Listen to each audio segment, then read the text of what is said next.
Hello class, today we're doing lesson 12.3, box plots. So box plots are essentially going to be our line or dot plots, but just one more step.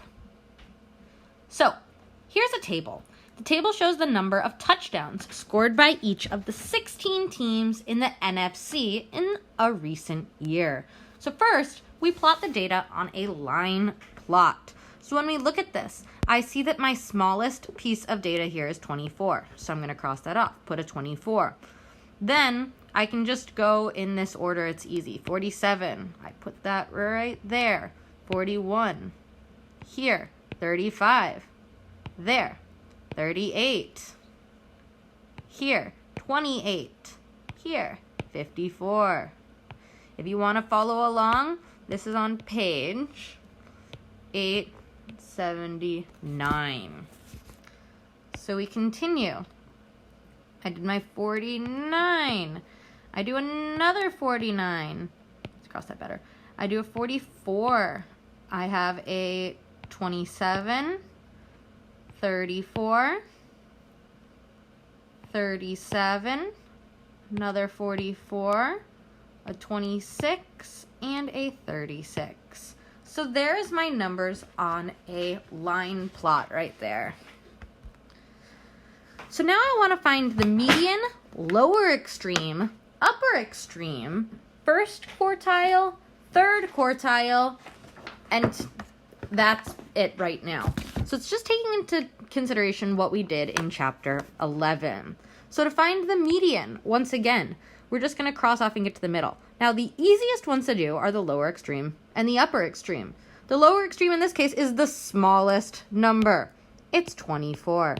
As such, the upper extreme is going to be 54, in which case our range, even though it doesn't ask, it's good to know, is 30.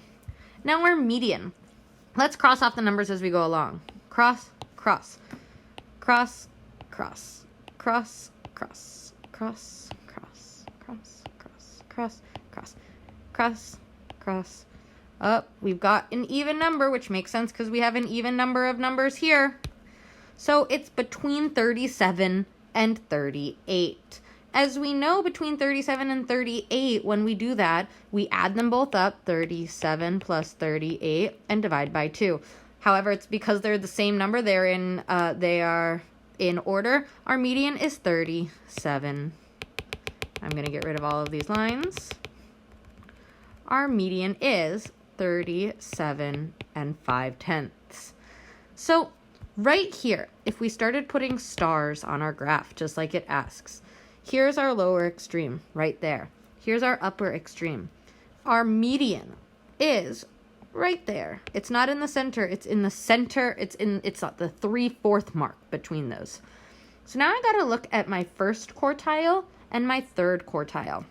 Remember, I split it down the center, and I have to find each of the other sides. So I'm going to go see and split each of the sides.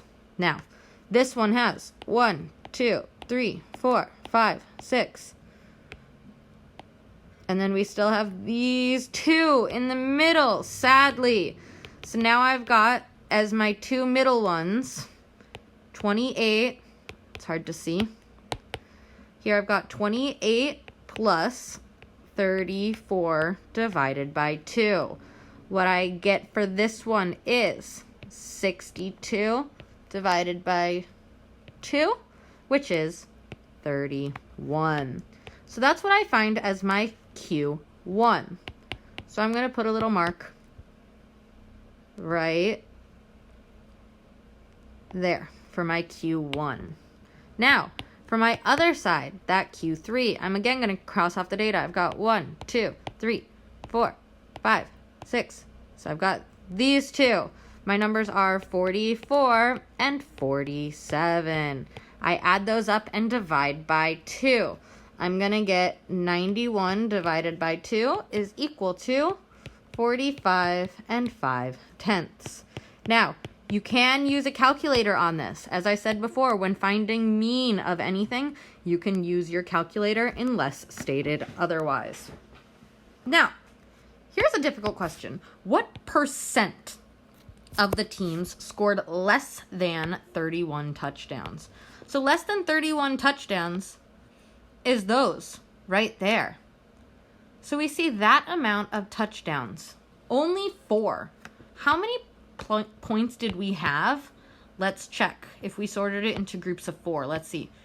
4, 8, 12, 16. So we have 16. So we have 4/16, which is equal to 1/4.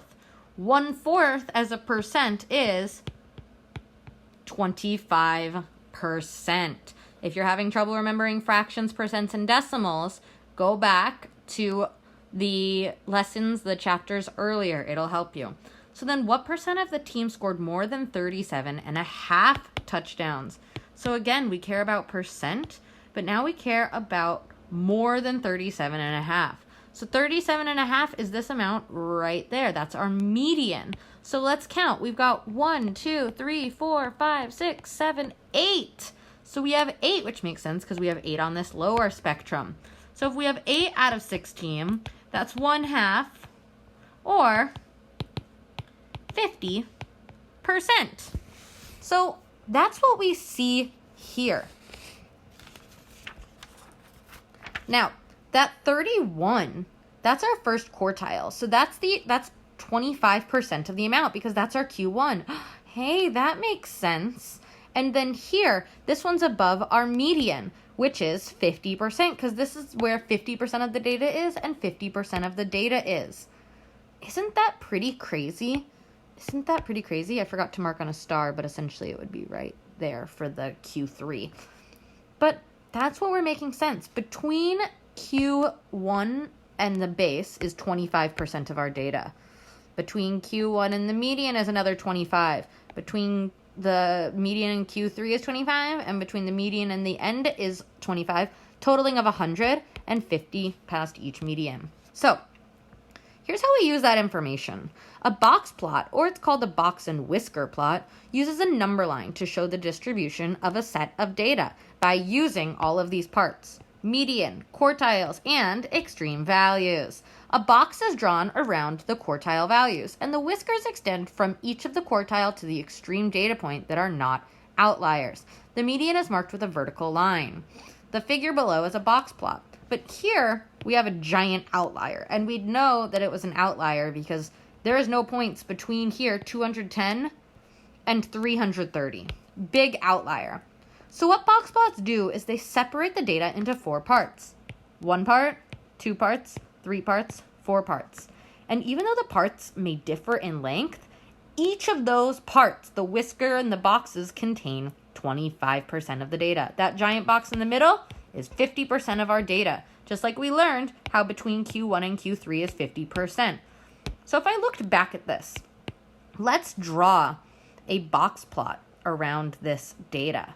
So what we'd already solved for is we know this is our lower extreme, this is our upper extreme, our median is right here, our Q3 is right here, and our Q1 is right here.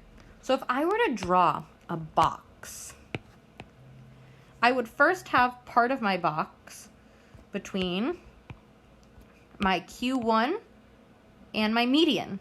Then I'd have the other half of my box between my median and my Q3. And then I extend my whiskers to those other ends. And as we see, each one contains 25% of the data.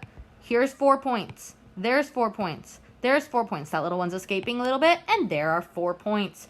Each 25% of the data. So even though they're not each the exact same amount, they contain the same amount of data. So if we're looking at this one, it wants us to draw a box plot of the car speed data. So first we identify the lowest extreme, which is 19. Then we identify the highest one, which is 40. So we have that here, our lower extreme, and we've got our upper extreme. We find the median. So if we were going to be working together, to find the median, they need to be in order from least to greatest. So if you write them in order from least to greatest, we would get, let's cancel them out, as we go because it's easier. So it's not 19. And then we know it's not 40. Then our next smallest one is 20. The next biggest is 35. Then 22, 34, 23, 30, 27, 25. And that is, we have, luckily, an odd amount of data. So that means that our median is that 25, which we see right there. Excellent. So then we want to sort it, sadly, into our Qs. That's why we write it in order of our numbers, because then we sort it. We're able to find the median of the medians. We find our Q1s, and we draw the box plot. So if we look here, here's our box plot at the bottom. Now this right here is 25%. That right there is 25%. That is 25%. And this is 25%. Even though this one is so much bigger than all the other points, they're all still equal to 25% of the data. So that's what's something that you need to take into consideration, that they're each equal to 25%. So it asks this. Half of the drivers were driving faster than what speed? So we had a total of 1, 2, 3, 4, 5, 6, 7, 8, 9, 10, 11. And we want to figure out half are driving faster. Half means above the median. So this is our median, and that's our upper extreme. Median is 25. So any amount above 25, 25 or above. 1, 2, 3, 4, 5, 6, 7. So, as I'm already messing it up. That's not how we do it. It's not how many points are above that. It is that we know that a total of half of the 11 drivers were driving faster than that 25, because that's in the middle. So our median is 25. Half are driving faster, half are driving slower. That's what I'm trying to say. Half are driving faster, half are driving slower. Now, what does the box plot's length tell you about the data? So the length of the left half is really short. So we see it's really short right there. That means the speed of the slowest half of the cars are really concentrated together, which makes sense because if we looked at all of the slow ends of the cars, we find that the difference is not very much. 19, 20, 22, 23, 25, those are all pretty close. When we get a little bit higher, it starts spreading out. We now have 30. 35, 27, 34, 40. We've got all of those bigger split numbers. So the smaller the boxes and the more concentrated they are, that means that they are concentrated in speed. So the speed here is far more spread out. They travel at much different speeds. So it says what percent were driving faster than 34 miles an hour? So let's look. Our 34 right here is our Q3. So without even having to think about it, we know that if we sorted this out, that we would have 25% of the data here, 50% of the data between our median and our Q3, and 25% of the data here. And if I wanted to make it even more accurate, I'd have another 25 and a 25 like there. But between our median, that's 50. So what percent were driving faster than 34 miles an hour? Well, seeing as that is our Q3, there's only 25% more than that. All we're doing is looking at the quartile range. So draw a box plot of the set of data below. So first things first is these are all of the information that we're looking for. So I want you to write this information from greatest to smallest. So now that we've written it, oh my goodness, from smallest to biggest, I have this. Our smallest number, now that we've solved, is 15. Our biggest number is 30. So let's plot this on this chart. Here, I've got a 15, and I got a 15. Here, I got a 17. I got an 18. I got a 20. Got a 22. Got a 25. Got a 27. Got two 30s. So that's what we got right here. Let's see how much data points we have. 1, 2, 3, 4, 5, 6, 7, 8, 9, 10, 11. Excellent. So we have 11 data points, which is really nice because that means our median is going to be easy to find. Cross, cross, cross, cross, cross, cross, cross, cross, cross, cross. Median is 20. So right there, That's our median. So our median is 20. And I'm going to put a little yellow dot right there so that we can remember that that one's our median. Now we've got to find Q1 and Q3. So beneath all of these, I just added a second 20 because I forgot to do that. Beneath all of these, we have to count what our median is. So we're excluding the median from the bunch right there. And we see that on either side of our data is 5 pieces of information. So we're going to count that. This is on our lower side. 1, 2, 3, 4. So that right there is going to be our Q1. So our Q1 is 17. And again, I'm going to put a little yellow dot there so that we can remember that that's important. It's our Q1, smallest, biggest.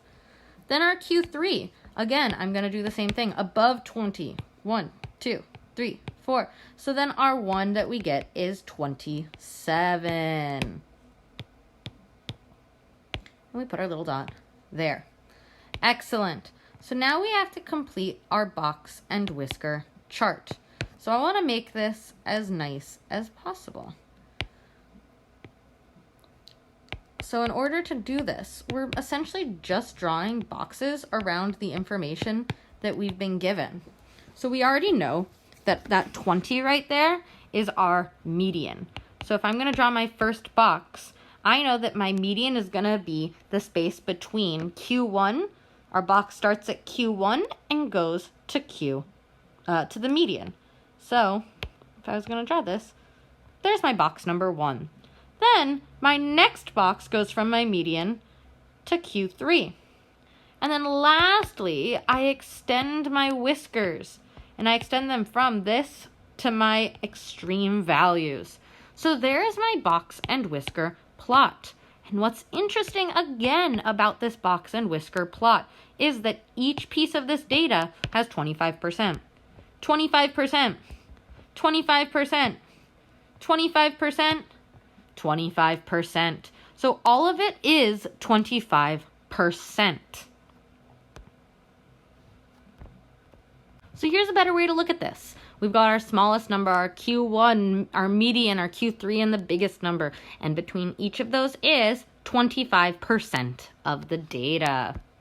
So let's look at this one. The box plot shows the daily attendance at a fitness club. Find the median and the measures of variability. Then describe the data. It's really easy to do this when we're given the information because all we have to do is identify. So the median, that's our point right here in the center. So if it's between 70 and 75, all we know is that it's 72.5. You would add those together and divide. We know it's directly in the middle. At least that's what it looks like, which it was. So the first quartile, now we care about here. Really easy. 65. That second quartile, yet again really easy, or the third quartile is 80. So the range, now we have to take this into consideration. Our range is the biggest number right here, which is 90, to the smallest number here, which I'd say is about 56. So the range here is 90 minus 56. And when I get that, ooh, but I did something wrong. Our biggest number is actually this outlier right here. So it's 110 minus 56. So my range is 54. And my inner quartile range, remember what I care about between here, 80 minus 65, that's my inner quartile range, is 15. There's that outlier at 110. So that outlier causes a lot of issues for us, but we can pretty much ignore it. Both whiskers are approximately the same size, so the data, without the outlier, if we were just going to ignore this, is spread pretty evenly. So we can see here, that's about the same as this is about the same as this. We see all of that? It's a pretty even distribution. They all look the exact same too, but even if we had our whiskers that went on like this and like this, it would still be a pretty even distribution of data because both the whiskers are the same and both the boxes are about the same. So, again here, we want to identify the biggest and smallest. We don't have any outliers, so it doesn't matter. Our smallest is 1. Our biggest is 13. We look at that middle, that median is right here. It is 8 and a half, 8 and 5/10. Our range from 13 to 1, 13 minus 1 is 12. Our inner quartile range, our Q1 is right here. Let's say that's 5.5. Our Q3 is here. That's 11. We want to do the inner quartile range, which is the distance between the two of them. And the distance between the two of those numbers is another 5.5. That's all we did. That's as easy as it is. Now we see here, our data is a little bit more spread out than before. So the left side is more spread out. The right side is more condensed, which means that they have scored scores closer together. For example, they might have scored 10, 10, 11, 12, 13, as opposed to here they might have scored 1, 4, 7, more spread out. So that's what we know. The more spread out the data is, that means the more spread out the numbers are. Yet still, each 25, 25%, 25%, and 25%. Excellent. So, make a box plot of this data. Once again, we have to organize it from smallest to largest. And then we have to find what percentage of earthquakes were between 4 and 9 kilometers deep. So I want you to take the time and do that right now. So here I have my normal line plot of the data. Now I want to figure out what all of our information is. So we already know that our smallest is right here at number 1. I'm going to put that there. We know our biggest is here at 15. So we got to find our median. We got to find our Q1. And we got to find our Q3. So our median, let's cross that off until we get to the middle. 1, 2, 1, 2, 1, 2. Between 5 and 7 is 6. So our median is right there. And then we have to find each of our inner quartile ranges. So if I found this, I have my 6 right here. I'm going to go and split my data. That's 3, 3. I get 4. And this is 3, 3. I get 9. So now it's time to draw my box plot. I start at this Q1 and I go to the median. Then I go from the median to Q3. I want to make it nice. And then I take my extra whiskers and I connect them there. And that is what my box plot looks like. So it says, what percent of earthquakes are between 4 and 9 kilometers deep? Let's see.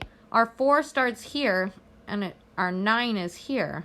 So what percent of data is in our boxes? 50% total. That's 50% of our data. So then here, find the median and measures of variability for the box plot shown. Once again, when we see the box plot, it's very, very easy. Smallest number, let's say here. It's about 21. And our biggest number, let's say, that's about 41. Just about. So our range is about 20. It's about that. It's actually going to be a little less, so I'm saying, about 19. Now, our median, that's really easy. We look here, that's split in the boxes. Our median is 27. We look at Q1, the one below it, that's easy. That box starts at 25. We look at Q3, that's easy. It's the end of our box. That's 33. The inner quartile range, or biggest minus smallest of our quartiles, 33 minus 25 is 8. So there we go. So the right half of our data is more spread out. That's how we describe it. The right half is more spread out. The median is closer to the first quartile. Because look at this. Here's our quartile, here's our median, and here's the third quartile. So our median is closer to that first quartile. However, as we see, there are no outliers. That's how we would describe it. Your homework is page 883, numbers 1 through 4.